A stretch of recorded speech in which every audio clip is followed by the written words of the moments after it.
Guys, welcome to another mini blog. তো দেখো, পাখির এই ছোট্ট বেবিটা গাছের ওপর থেকে পড়ে গেছে। আর ও এতটাই ছোট যে ওকে ওর বাসার ওপরে উড়েও যেতে পারছে না, এবং ওর বাবা মা ওকে নিতেও পারছে না ঠোঁটে করে।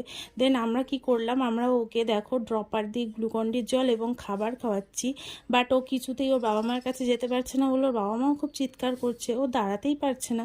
আর যেহেতু ও এত ওপর থেকে পড়ে গেছে, সেই কারণে ও ভীষণ উইকও রয়েছে। তো দিদি দেখো, আমাদের পাখি যেহেতু ছিল ওই খাঁচার মধ্যে ওকে রেখে দিচ্ছে।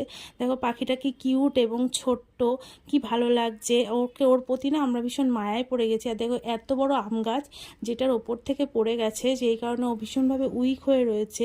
আর দেখো এইটা দেখো, ও 4 দিন পর অনেকটা সুস্থ হয়ে গেছে এবং একটু একটু করে উড়তেও পারছে।